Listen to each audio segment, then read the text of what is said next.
Hello everyone, this is Tina Eichstadt, and I just wanted to check in that everybody can hear me okay. If you are able to hear me, feel free to raise your hand in your web meeting area.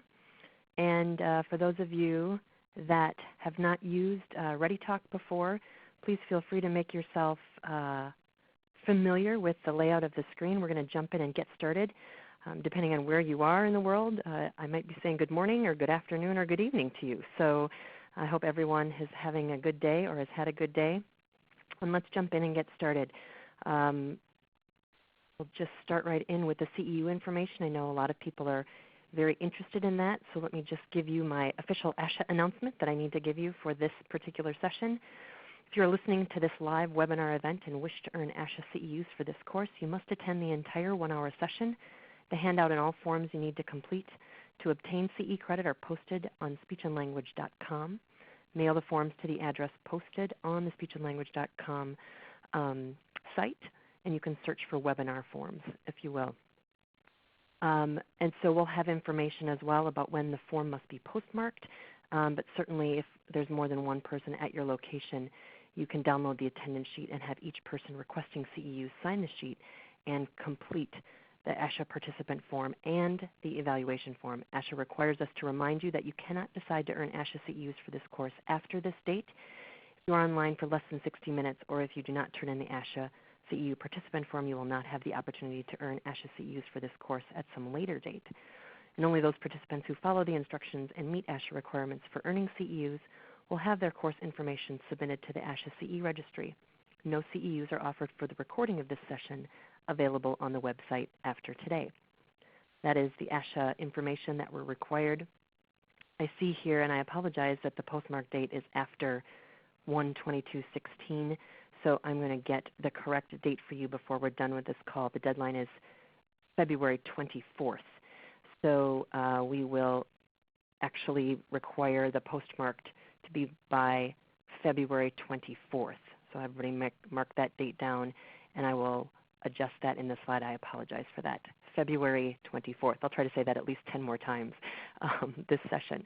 So without any further ado, the session course today is titled Progress Monitoring and Evidence-Based Intervention with Review360 for SLPs. Myself and Ryan Fast, who is on the call today, and we will be co-presenting this webinar for you. Just as, of course, good order requires us to provide our disclosures as presenters. Ryan and I are both employees of Pearson Assessments, and we do publish Review360 for SLPs as a company. So we're going to focus on the content today and showing you inside the tool.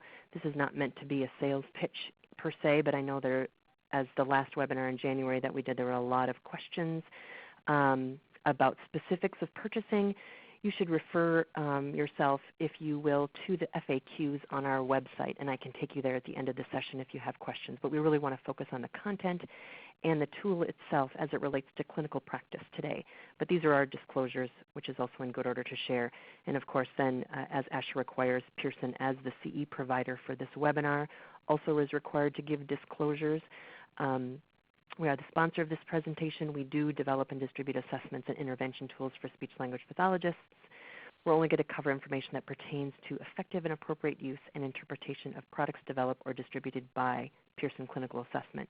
We won't be talking about any other tools or assessments during this presentation. So with that disclosure in mind, again, I'll say February 24th is the date of postmark for your ASHA CE requirements. So without further ado, this is our agenda for today. We really want to give a quick overview to all of you for the first few minutes and then talk about where we're going, really 3 chunks of content for us today in this particular session, looking at creating a progress monitoring plan with objectives and evidence-based interventions that are strong, and certainly then the actual process of collecting data during intervention. That's the second topic. And finally, that generating reports and communicating with others, and we'll have a wrap-up then at the end. So that's our agenda. So let's do one final slide then. In terms of your learning outcomes, there are 3 here that we've generated for this particular session. We're really going to talk about the components of a well-defined objective in intervention, because of course that's what you're going to progress monitor on. Certainly describing a couple of different ways that you can collect real-time data in an intervention session, or certainly take it and then plug it in online later, if that's your choice. And then finally, look at common questions that you're asked as a clinician from parents or other professionals about the progress of a particular student in intervention. We really want those 3 learning outcomes to form the basis of the conversation today. So this whole tool and, of course, this webinar is inspired by those of us as SLPs who are on SIG-16. So if you're a member of SIG-16, go ahead and raise your hand right now and stand up and be counted. I think this is the largest and strongest special interest group of ASHA. And if you're not on it as a school-based practitioner, I would very much encourage you. 7 hands raised so far of the group that are on SIG-16, and the listserv is a very active, probably the most of the 3 SIGs that I'm involved in as a member, the most active, and it has just a ton. There's a lot of great conversations going on right now related to SLP's role in RTI. So if I can do a commercial for that SIG and professional development in that front, I will do that. So lots of hands. I think we got up to 14 of the 216 links that are on here, or sites that are participating today. So not as many of you as I would think, but certainly if you haven't done that, it's a great way to do some professional development and stay connected to colleagues around the country. But here's what inspires me as an SLP as well, sitting inside the Pearson business and listening to what needs are. These kinds of current challenges for progress monitoring. So there was a huge chain a couple months ago related to how to put together progress reporting reports that were visual and effective and nice to look at, and I think the word pretty was used about 3 dozen times along the way. And then, of course, the time to create that visual reporting, communicating with teachers, how do we pull our data together to really show them what we've done. And then certainly, again, time is kind of a theme here, how to pull that data together and aggregate it for different levels of reporting. And then really the lack of time that we have in our busy schedules to seek out the current evidence base for intervention. You know, we hear all of that, and it just is a constant thread. Never mind the number one issue that we all have is paperwork, right? So all of these things that repeatedly come through that thread are really, I think, keeping us up at night and trying to figure out how to do our jobs best and provide that information of the value of our work. So all of this, you know, fuels us as we think about creating tools for the profession. I'll just sidebar to the question that came, how do you find that SIG-16 listserv? You go on ASHA.org and find the ASHA community page, and you can become a member of SIG-16, or I think you can lurk as a non-member on the ASHA community. So very quickly then, again for the overview. So as we think about innovation and we think about being creative and problem solving, some of these big things in our field, these big ideas, you know, always the great innovation the tagline is, wouldn't it be lovely if we could solve this problem in a particular way? So when we think about this tool that we're about to show you here this morning, we think of it really from 2 sides. One, from very much a clinical side. So that left arrow on the slide that you're looking at right now is the clinical arrow. The right side is very much the digital enabling. How can we do this digitally to make your life easier, quicker, less time consuming, et cetera. So on the left side, I very much want you to think about the very classic from the early 80s, the acronym SMART. Many of you have probably heard this already. SMART stands for specific, measurable, achievable, relevant, and time-bound. So as we think about writing our goals, and many of you use a system like IEP Direct or some other kind of goal banking IEP system, which may or may not have goal banks in your area as well, we need to think about writing goals clinically that are that robust. So we've thought about that as we thought about this tool. We know that progress monitoring is inextricably linked to intervention content. So what we're doing in intervention must be evidence-based. So that goes along with not only the content, but the evidence behind what we're doing in intervention. And then this recognition, and you know, Asha's talking a lot about this as well, but this interprofessional practice, the way that we put things together in our larger context of multiple professional groups working together. How do we pull that together in a way that makes sense in the progress monitoring context, relating to some of those challenges that those of us on SIG-16 talk about on a regular basis? That's the clinical side. How can we solve some of these issues, this problem of progress monitoring with some of these things?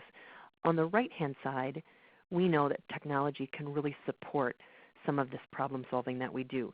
Can we create visual reporting that with a click of a button gives you what you need in the pretty, quote-unquote, pretty form? Can we align our goals and our outcomes to standards? And we know now that with the new ESSA that's now been passed and the Common Core being what it is in different states around the world, either way, wherever you are in the country and looking at your standards, every state has a set of curriculum standards, and we know that our work needs to be aligned to those standards. So we need to account for that.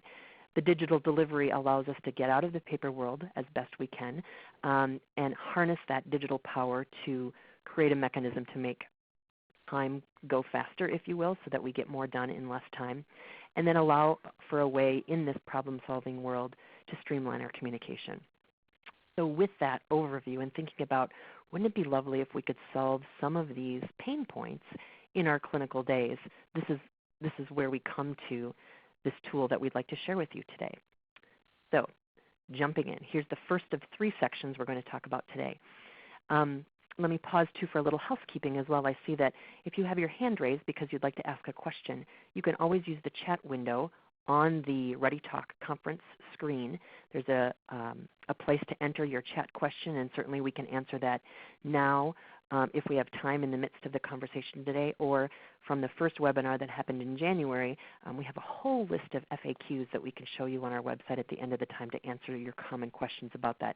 If you'd like to search for that on pearsonclinical.com during this webinar, feel free, but don't feel required to do that. It's all there waiting for you. So back to the agenda. The first of 3, creating a monitoring plan. So how this is going to go today is I'm going to just say, have a couple of slides in the presentation that tee you up for my handoff to Ryan, and Ryan's going to actually take you into the tool and show you this live in Review360 for SLPs. So this is my almost Vanna White impression of get ready, look for this as Ryan shows you the first part of creating a monitoring plan as we go. Back to the SMART goals. So again, specific, measurable, achievable, relevant, time-bound. There's elements of a strong objective that we've built into Review360 for SLPs. And you see an example of it here on the screen. Look for these as Ryan shows you the bank of strong objectives that we've placed into the system. And then certainly as part of all the work that we do, these are long-term objectives that we've placed into Review360, but then they need to be modified for those benchmarks or the progress along that way to that long-term objective. Some people call them short-term goals. You have your own name for those. So look for the strong objectives when Ryan gets you into the system as we put a plan together. And then here's an example of some of these benchmarks or milestones for intervention that you can create, which paves the way for you showing your progress and value as you collect data over time. So if the long-term goal is what you see at the top of the table there, these short-term objectives, the 4 that are written there, get you to that goal so that you know that you're focusing on those midway steps along your intervention path. And you'll see those inside the system very quickly. So everybody asks, what is the quantity of content that you've placed in there? We partnered with our good friend Judy Rudabush out of Texas. She recently retired from Irving, Texas. Many of you may know her. She's been well known and a strong speaker across the country from school-based practice for her entire career. And so we partnered with her and asked her to generate these SMART goals for us. So you see the numbers in parentheses behind each area of our practice that are in Review360. For example, we have 22 speech sound production goals, long-term goals, that are in there that you can modify from voice fluency, and certainly language is the biggest. In addition, we asked Dr. Rudabush to generate 74 evidence-based interventions, or strategies we call them, across those goals as gleaned from the literature. So it's a very robust evidence-based set of content that we've placed in this system. So look for that as well.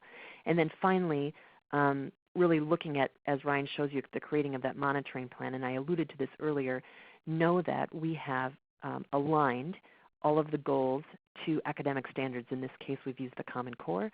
And so you can see in the left column, and I know this is very tiny, which is why you should all have a handout where this is on a full page, where you can see it in detail, but this is also in a PDF on our website. You have the Review360 goal down the left column the center column is the relevant Common Core standard, and what grades then in the right column that is linked to. So you can see that for all goals, and that takes us through that alignment for the content that we have in place. And just very quickly, Ryan will show you as well, so I won't spend time on it.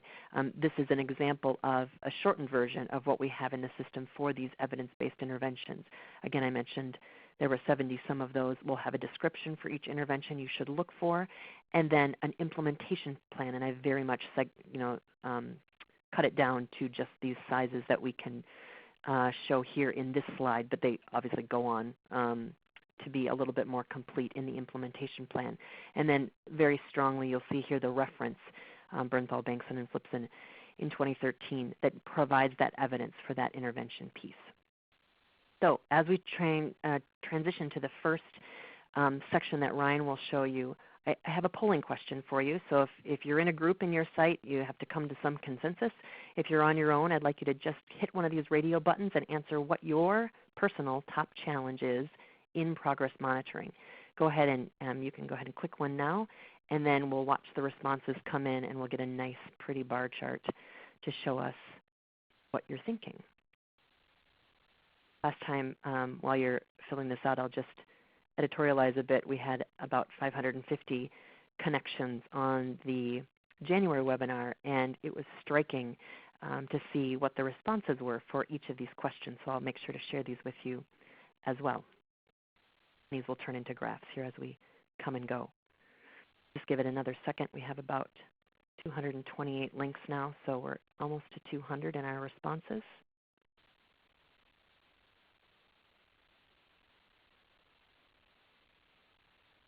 We're just topping out at 200. We'll give you about 5 more seconds to make your selection.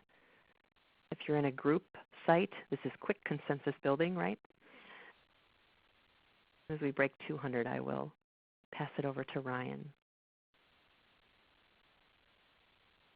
There we go. Go ahead, Ryan. Okay, thanks, Tina. Let me bring up my browser. Make sure everybody can see that. Tina, can you see my browser online?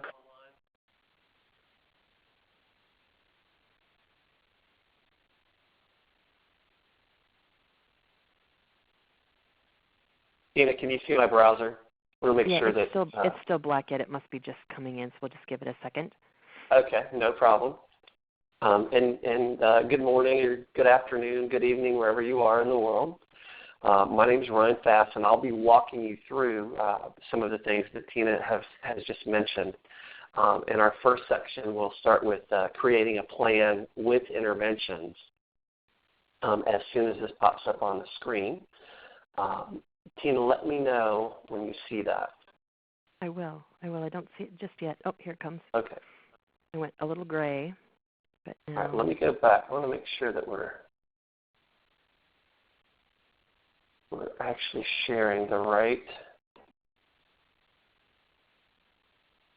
There we go. How about now? Not just yet. It went back to black. All right, I'm going to try this a different way.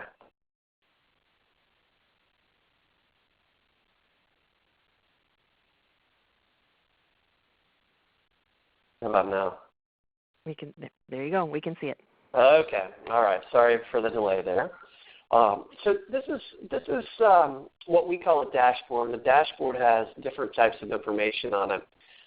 You'll see on the top left the spotlight area. Those are students that I'm working with currently, and we're going to actually look at some of those students. But to begin creating a plan, I'm going to go to the Student tab, pull my roster of students, and I'm going to select a student by the name of Grant Allen.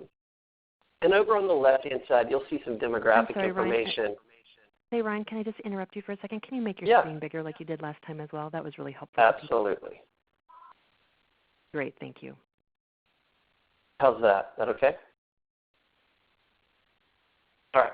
We'll see some student profile data on the left-hand side. There's some Guardian information on the left-hand side. And then in the middle, there's an area where we would go and create the plan. So that's what I'm going to do first. I can name this plan So I may call this grants, SLP plan, or whatever is most appropriate. The start date, I can change that to whatever it needs to be. And then what I'm going to do is I'm going to go over to the Objectives tab. And the first thing I'm going to do is show you how the objectives are displayed. So we have this concept of a tree. And within this tree, we're going to select the objective. So if it's from the area of articulation, this long-term goal pops up. By the end of 36 weeks, the students will produce the sounds and connected speech at 75% accuracy. What the system will then do is it will go out and look for one of those strategies that Judy Rudebush wrote, and we can add those to the student's progress monitoring plan. And then from here, I can select the type of scoring. We'll talk about scoring in the next section. In this case, I'm going to select X out of X trials. And I'm also going to add something in. We have a concept called milestones. Some people would refer to this as benchmarks. I'm essentially taking that long-term goal and I'm breaking it down into a shorter, more measurable, shorter-term goal, milestone. So I might want to say student will produce the sound in, let's go with 1 syllable. Ryan, go ahead and increase the size again if you wouldn't mind. Okay, the screen sorry. kind of goes back to that small version, so Yep. that would be great. How's that? Much better, thanks. Okay, sure. And I'm going to say, let me make sure this says right at,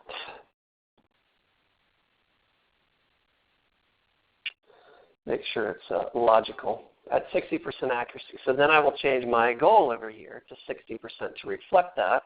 And then I would repeat this. And instead of, again, 7 weeks, I might want to do 16 weeks or 17 weeks, whatever makes the most sense for this student. And instead of at the 1-syllable level, I might say at the 2-syllable level. And instead of 60% accuracy, maybe we want to bump this up to 65%.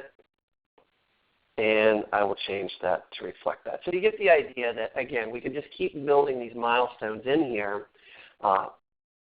for this particular student. Now, the other thing that I might want to do is add a different type of objective. So I'll go down to language. And let's look at semantics. And under semantics, we'll select grade level vocabulary and pull this particular goal into the grants plan.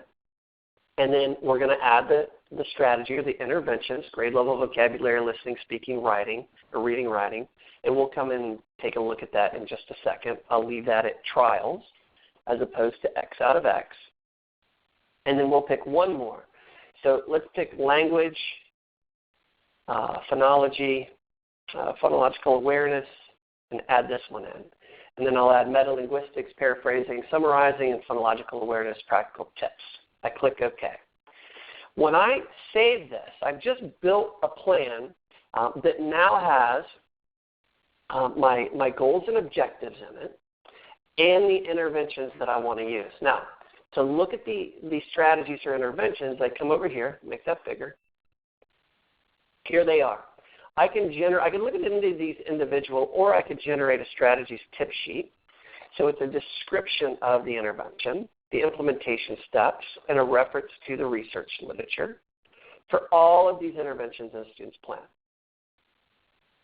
From here, I might want to add an intervention strategy that I want to try. So from here, I can come in and I can hit New Intervention Strategy, type in the name of it. Obviously, I'd be more descriptive, a description of it, and then the implementation steps. And when I add that, it will become part of my own personal strategy bank that would be in addition to what we would provide from Judy Rudebush's interventions that she provided. Okay. The strategies then become part of this, the tip sheets. You can create your own strategies. And Tina, I'm going to give it back over to you. If you can take back control of it. Okay. Let's see. There you go. There we go. And so let's look at as we segue from Section 1 to Section 2, here is your top challenges in progress monitoring as responded by 200 sites that are on this call today. It looks all over the board as we might expect, but certainly paperwork wins again as it has for years and years for us. But pulling the data together, finding content to use to do that progress monitoring are a close second to one another, and certainly those making visuals, a significant portion of you have challenges with that, and we understand that. So thanks for that feedback. Let's jump into collecting data. So this is the second section, and really this is again, I want you to watch for this in the second section when I hand it over to Ryan again.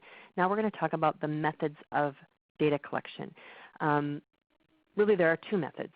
You might be somebody who likes to take data live on paper and then add it to a system. Maybe you keep a paper system, maybe you have a fancy spreadsheet, or it's Excel or a Google document or whatever you might use, but you take the data on paper and then you put it somewhere else. Others of you either would like to or already do collect your data on a digital device real time. There'll be a polling question about this later, of course, so you can see what your colleagues around the country are doing as a trend. But really these are the two methods of data collection and choice that you have, of course. And in this particular tool, we have two types of scoring strategies so far embedded in Review360 for SLPs. So there's our classic frequency counts. So Ryan will show you what we call X out of X, so 7 out of 10 correct. These very, very classic, very simple frequency counts that you may do in a data collection process. Or secondly, an opportunity performance with scaffolding descriptions. And what I mean by that is in a conversation with a student where you might be working on multiple meaning words or some of those higher order language strategies, there are any number of opportunities for that student to perform that particular language skill. You may count those, each one being a trial. Here was an opportunity, the student did or didn't do that. And then the scaffolding of the descriptions is saying how much support did that student need on that particular opportunity? Did they need my full support? Did they need a verbal prompt? Did they need a physical prompt? Did they need some kind of other scaffolding? And that you can describe that in a trials data collection strategy. So we're looking at, in that trials, a more complex, arguably more robust, depending on the kind of goal that you're looking for, where a trials scoring strategy would be more appropriate. Ryan's going to show you that as well. So just to give you a heads up, this is what you're going to be looking at. And again, this will get bigger as Ryan shows his screen. But in this collecting data, there's a very simple place to do an X out of X, a frequency count in your behavioral monitoring. And then certainly to look at the trials methodology, the second scoring strategy, you can look at how that screen will see. So this is the trial screen that you'll see in a second, bigger with Ryan.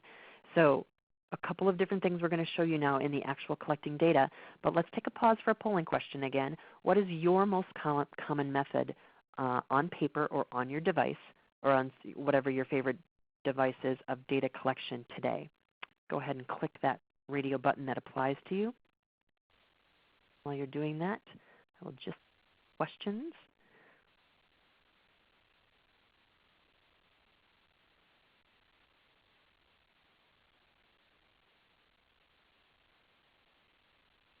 There's a question about talking about how to transfer data in and out of Review360, and we can talk about that in a little bit later. Looks like we have about 195 responses in right now, so we'll wait till the magic 200 number. And we will then turn it over to Ryan again for the show and tell. Okay, 201 responses. By far, you'll see this in the bar graph after this section is done, most of you are doing this in paper. So this is similar to our January presentation with our 550 or so connections from the January seminar. So Ryan, take it away. Let's show them the different ways that they can collect data. Great. Okay, thanks, Tina. So remember, we mentioned that there's really two ways that folks, well, there's more than two, but the way it happens with us is there's data collection that happens on paper and then it gets added into a digital system. And then there's also going into a device in real time. Again, I'm going to make this bigger. And I'm going to select a student, and I want you to, when I go in here, we're going to talk about, remember, frequency counts or X out of X, and then the opportunity performance with scaffolding details, which we call trials. So first of all, I'm going to go in to Jose Reyes' plan, and you're going to see on the screen a lot of types of boxes and things that I can do. What I could do is I could say or indicate when a particular intervention or strategy was used, its effectiveness rating. I can look at any of these at any time, look up multiple meaning words, take a peek at that. I can also come in here and score the actual data. Now, first of all, under the articulation goal, this is where the milestones that we added into Grant's plan are being presented in Jose's plan. So he's got a different objective with milestones that's being presented here. So what I'm going to do is hit students will produce R's in isolation, because that's the milestone we're going to work on. And then the system is going to generate this trials information. So what we're looking at here is 4 trials. Maybe there's 5 that are presented. Maybe there's 3 or 7. Doesn't really matter. We can on the fly change this. We're also looking at a secondary rating of the different queuing that's happening during the session. And this column format, so I is independent. If we were independent on the first trial, you'll see how we're marking this. If we were not independent, use a verbal cue, you'll see how I'm scoring this. Now, the system will automatically calculate the score. And you can see this turning red and green as I change the scoring of this particular objective. Now, from here, there's also a little note with this individual trial to where I could say, Jose was attentive during this session, or whatever is appropriate. What will happen is the system will have a little piece of paper with a little folded over corner that indicates that there was a note. From there, I can repeat this. If another trial presents itself where we want to take more data, we can do that. Or maybe I'm going to move on to a different objective. And from here, this is our X out of X. And so we did trials. Now we're at X out of X. So for multiple meaning words, for this one I might want to say 7 out of 10 or 6 out of 7 or whatever that number was. It's just, again, a different way to score data. And then we have an independence level. So was the student highly independent, moderately independent? There's some different criteria that we can select there, and I click OK. So from there, I would save this information, and I've just scored the data within Review360. For our next session, we'll actually show you the reporting and how to communicate this data out. So Tina, back over to you. Okay. Thanks, Ryan. So now let's take a look at how you all are collecting data today, overwhelmingly in paper still. So those of you that are collecting on digital devices, you may be finding that some things are easier than others. You might be still figuring out the best way that suits you, and that's great. And I think all of this is really a learning process for us. But clinically speaking, as we look at all of the work that we do, we know that paperwork is a huge issue. So we really want to focus on time saving so that we can work at the top of our license and really do that great clinical work that we've all been trained to do. So as we think about collecting data clinically, we really want to think about what are the evidence-based interventions that we should be using in an intervention program to collect data on. And when we collect data, how is it that we do that to really capture the essence of what that student's performance is around a particular skill? So what we've given you here is 2 choices of collecting data and 2 ways of doing that. As an example, certainly there are others, but these are probably 2 of the more common ones that then allow you not only quantitative information in terms of frequency counts and or trial performance, opportunity performance, but then also the qualitative rating information so that you can describe what it took for that student to be successful at that goal. You needed to do a total support. If I give them these 3 kinds of prompting, they can get it right. Or now that we've worked another 3 weeks, I only need to do just a very short verbal prompt and look at that as progress. So the system will track all of that nuance within that, and you won't have to find a way to create that and communicate that in terms of the value of a short intervention window. So as we transition then, one more on data collection, because there's a number of questions in the chat right now about groups. How do you manage groups? I know many of you are doing group intervention, and it's a very common thing.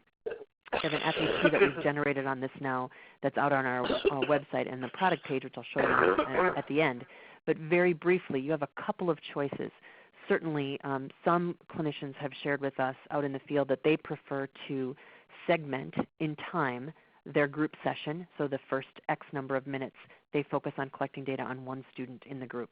So if you have 3 in a group, you may, in a 20-minute session, you may spend 5 minutes on each student so that you may be able to collect data in a focused way, one student at a time. Most of the SLPs that we've talked to say, oh, I can't collect data on everybody at once anyway, so I can collect data there. And you can use Review360 for SLPs in this case. In the home screen, you just flip between students, and you could do it that way.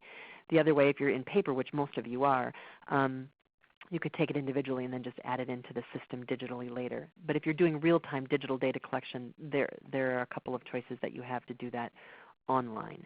So hopefully that answers some of your questions.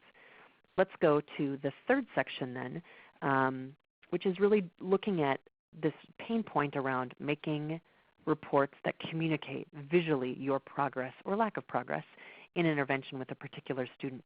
So again, inspired by SIG-16 and the listserv conversations around the profession, this is a common quote that I've seen on a daily basis. I need some easy to interpret visuals of the student's progress.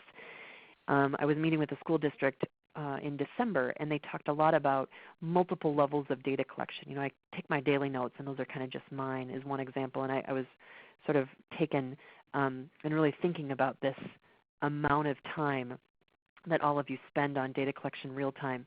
And so daily notes that you take maybe on your own, and then you have maybe your monthly or your periodic progress notes into your IEP system, and then maybe you have quarterly or annual. I mean, there's layers and layers of notes.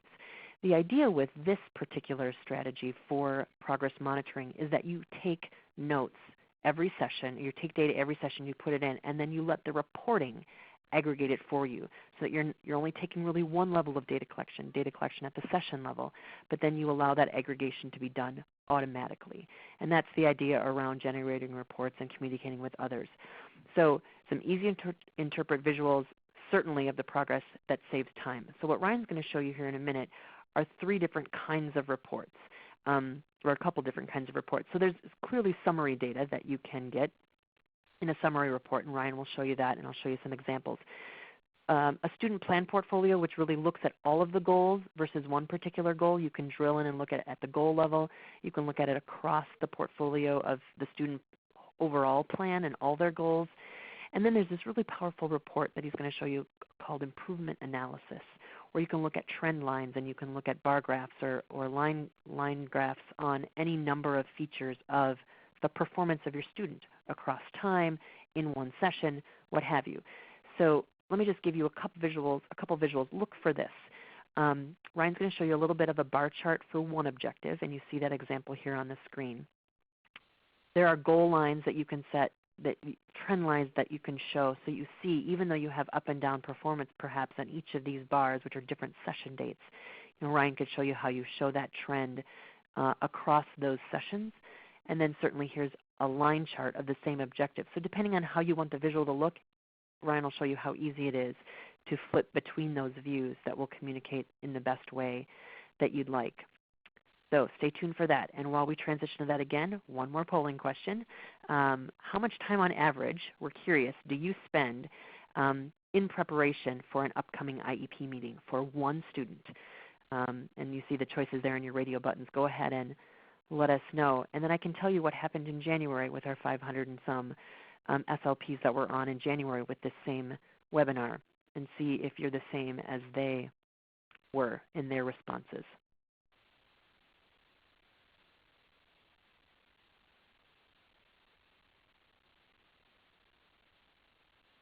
They were about at 175 reporting. Let me just check the questions to see if I can answer another one.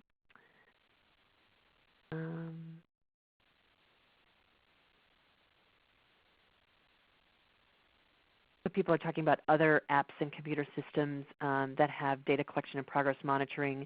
You know, you could use Review360 in addition to that, or you could use it on its own. It's really meant to do as much or as little as you want it to, but certainly you could do your whole caseload and support your workload needs on Review360 alone. It just depends on how you want to manage that.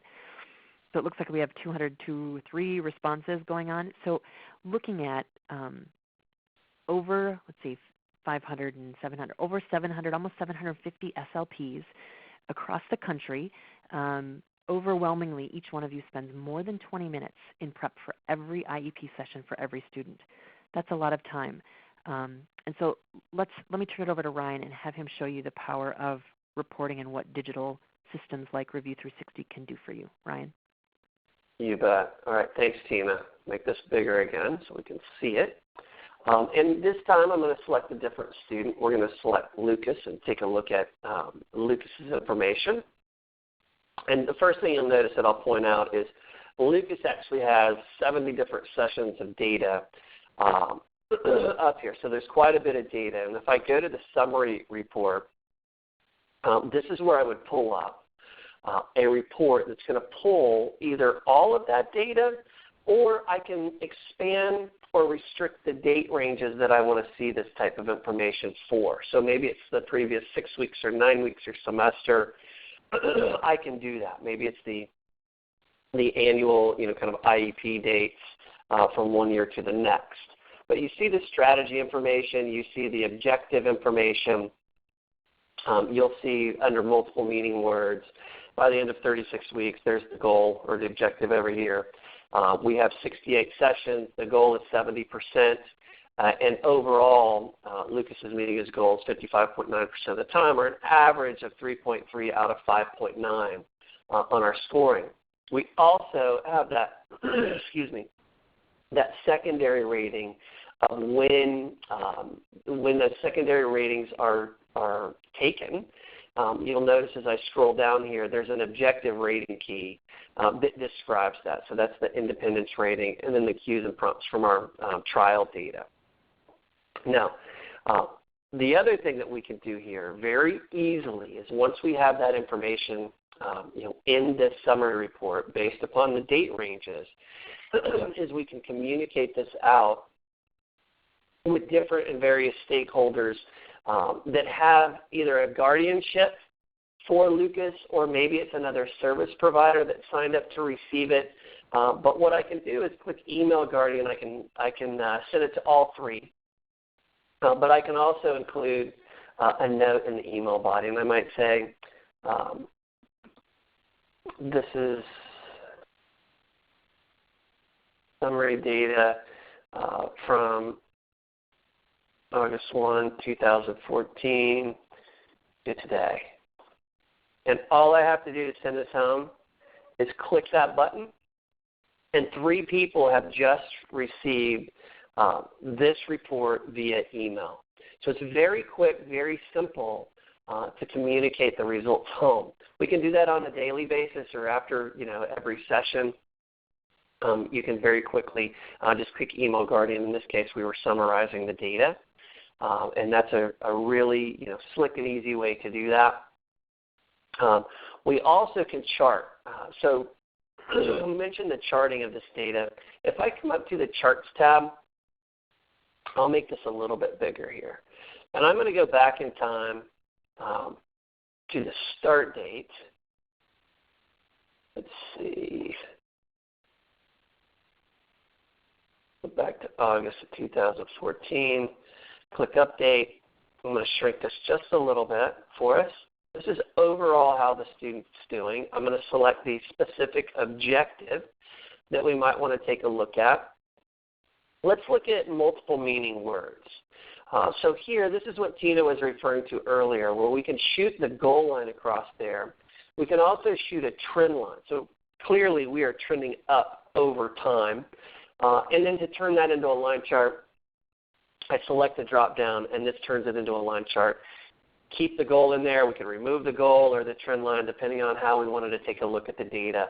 But in this case, on this particular objective, Lucas is doing really well. Another report that's incredibly useful is we go to the plan portfolio. Under the plan portfolio, I can select, let me make this bigger again, some criteria of which I want different information brought out into a report. So if I'm getting ready for the IEP meeting, what I want to do is bring out all of that progress data into one nice, neatly formatted report. So here's an overview of the student's plan, the meeting checklist, an agenda. How are we going to talk about this? Incidents, if there's any incidents that have been collected within Review360. Here's that summary report again that we generated earlier, the plan overview, and then we'll get into the specifics around all of the objectives. And you see all of that information, again, with a couple of clicks, we can bring all that information out into one nice, neatly formatted report. The final thing that I will show you is what we call the improvement analysis report. When I bring this up on the screen, it's going to have some baseline data and different date ranges that we can select. This is really looking at baseline data and then regression and recoupment based upon those date ranges. So for instance, what you'll see here is for articulation, we see a little bit of regression here, but we also have 67 days of data on the baseline and only 3 days of data in that recoupment period. So we can take a look over time at different date ranges, side by side, or at least in this particular view, to look at regression and recoupment based upon instructional breaks or based upon any other events that might have happened for the particular student. So Tina, I'm going to pass it back over to you unless there's something that I missed.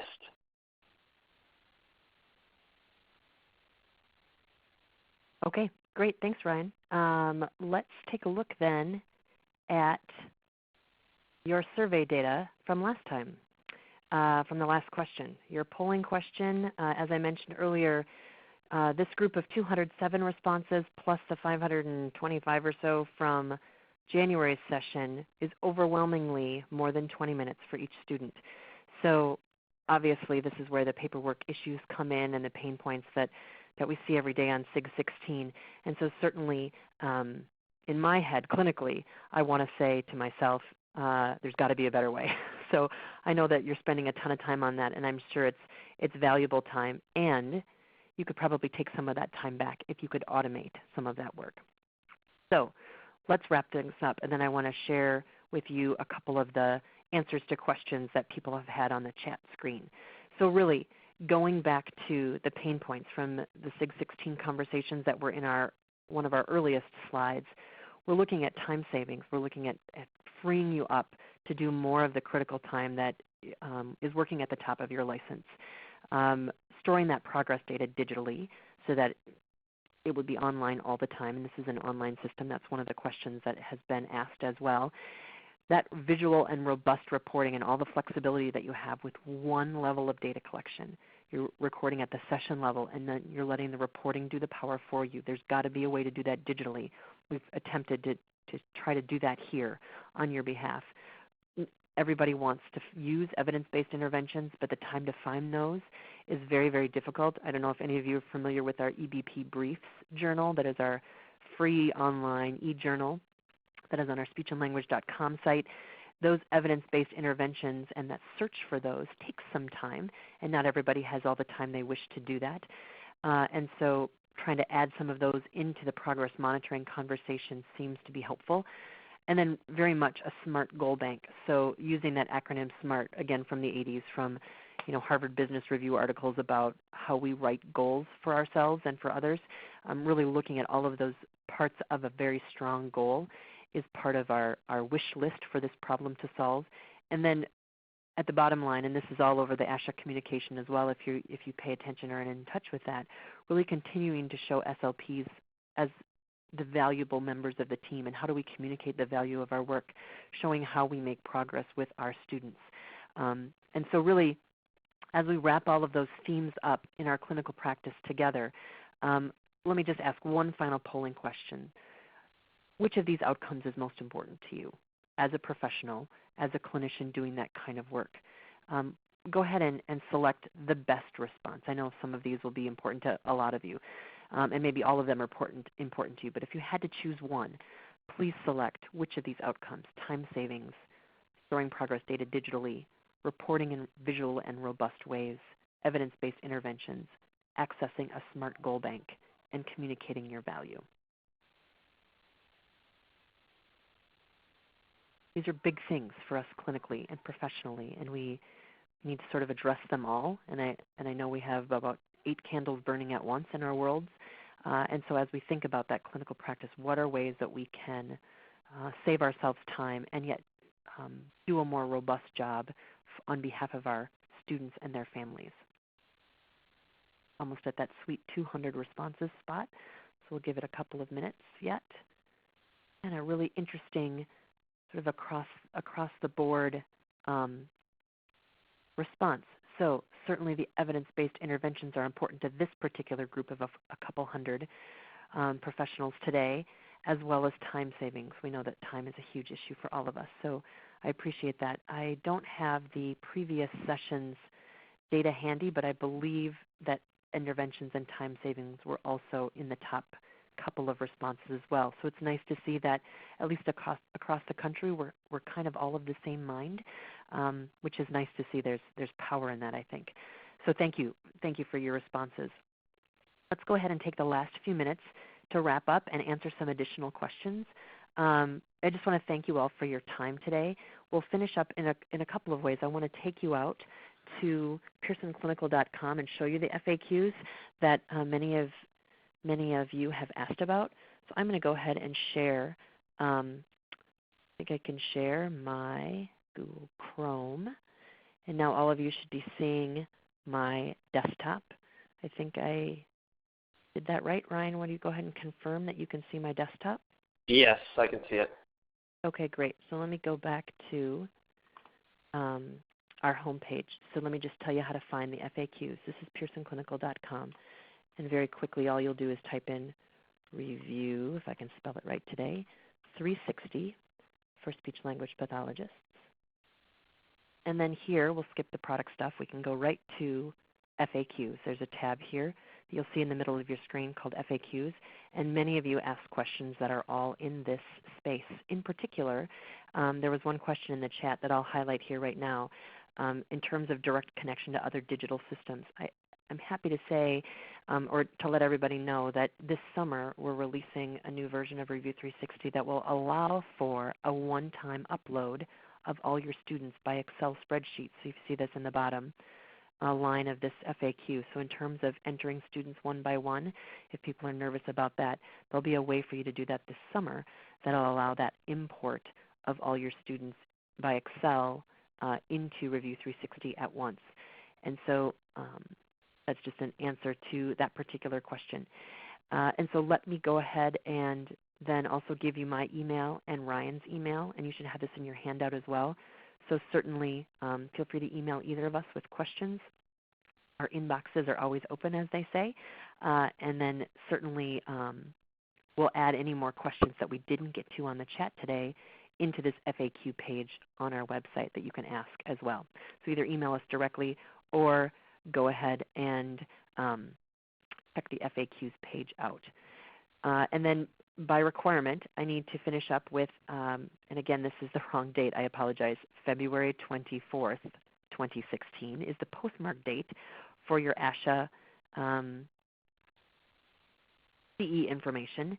And so remember, if you're listening to the live webinar event today and you want to earn ASHA CEUs, you must mail your ASHA CEU participant form to the address listed on speechandlanguage.com. And if you need to search, you can search for webinar forms. And the form must be postmarked not by January 22nd, that was the January webinar, by February 24th. So today is the 15th. you have until the 24th of this month to postmark your ASHA CEU participant forms. Only those participants who follow the instructions for earning ASHA CEUs will have their course information submitted to the registry. We cannot go away from ASHA requirements on this, so we have to be very strict about this per ASHA rules as a CE provider, and no CEUs are offered for the recording of this session available on the website after the fact. So I hope this was a wonderful 55, almost 60 minutes for all of you. And again, reach out to us anytime. I hope to be able to connect with many of you this summer at the ASHA Connect conference in Minneapolis. And so if you're not signed up to go there, it's a great place for school-based professionals to come together. Let me just take one moment to see if Ryan has any other final comments, and I'll scan through the questions to see if I can answer a couple of more quickly here at the end of our time. Ryan, anything from you? No, I think that's it. I was just going back to look at the questions to see if there's anything that's an outlier from the FAQs. I don't think there are, but again, we'll go back through them. Any new questions, we'll update the FAQ on the website.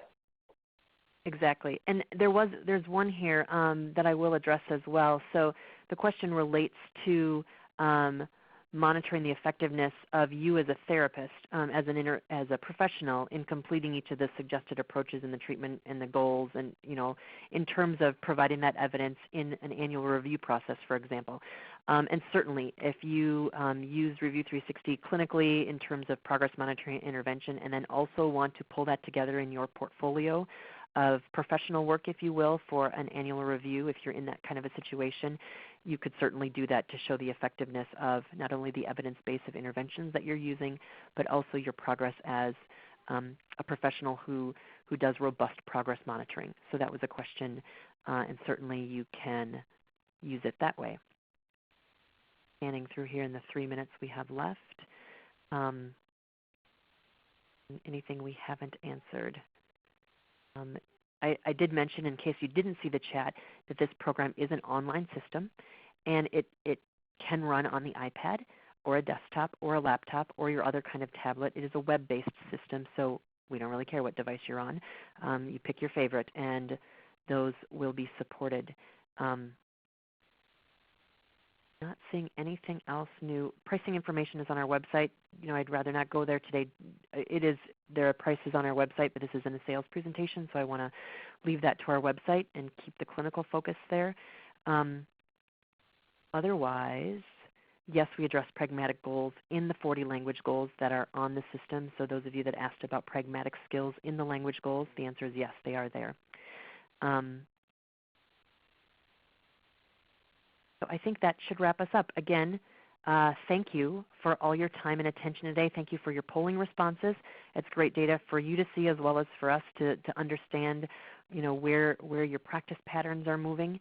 And certainly you can use this with any age range of student in the system, so pre-K all the way up through certainly high school as well. So enjoy the rest of your days, and certainly we hope to hear from you again.